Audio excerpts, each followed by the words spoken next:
What are 6 habits of happily married couples? This is very important material, so I'd like to share it with you. Number 1, happily married couples give each other pleasure. They stay focused on the ultimate goal to give each other pleasure and not cause pain. As we say, sur mera v'aseh tov. Deviate from evil but do good.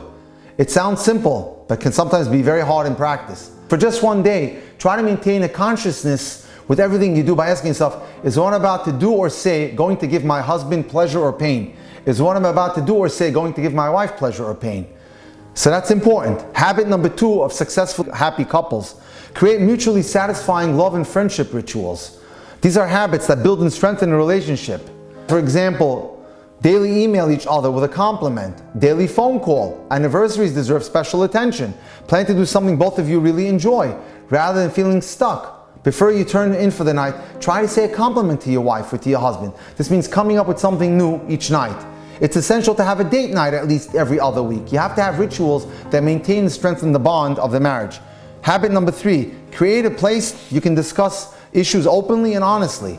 Abusive relationships are ones in which you're afraid to express your feelings and opinions. Happily married couples create a sense of safety that allows each person to feel comfortable expressing their feelings and problems and dissatisfactions. But it really begins when you're dating, because your communication skills are poor. You're going to have a hard time making that marriage go when you do get married. So work on your communication skills. By the way, I do a lot of work with that with clients. So if anyone needs help out there, reach out to me and I'll be happy and delighted to help you with that. And of course, I'll tell you how I operate, but communication skills or bettering them is most important for great dating success and great marriages. It's common for each person to come into a relationship with certain expectations about how things will be. But without the ability to communicate and negotiate, these issues become sources for power struggles. So we've got to make sure that our communication skills are the best that they could possibly be. Number 5, constantly turn to each other rather than away. When you pass each other at a desk, do you stop and say hello to each other, give each other a hug or a kiss on the cheek, and whisper something nice to each other? Marriage research shows that happily married couples do a lot of turning to each other whenever they get the chance. They look for ways to be physically and emotionally close to each other. Turning towards each other means making each other number 1 priority. And another thing of doing things with each other is doing things together you both enjoy. Taking walks together, drinking coffee together after dinner, learning Torah together, listening to music together are all examples of how couples can turn towards each other.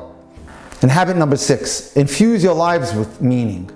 We often ask singles the following question: after you're married, what do you plan to do for the next 40 years? Follow up by saying, and besides having fun, what else will you do with each other? Human beings need meaning like we need water. Happily married couples enrich their relationship by sharing meaningful experiences with each other. The ultimate in meaning is to share a common philosophy of life and purpose. This is why couples who observe Shabbat together, learn Torah together, have great sources of meaning built into their life, because these 2 incredible institutions, that of learning Torah and Shabbat, are the glue that can cement a great marriage. Other ways of infusing your relationship with meaning are visiting the sick together, making Shiva calls together, preparing meals together for people who are not feeling well. When couples share truly meaningful experiences, they bond on a super deep level. These may seem like small habits, but when practiced intentionally, consistently, they'll form the backbone of a deeply fulfilling marriage.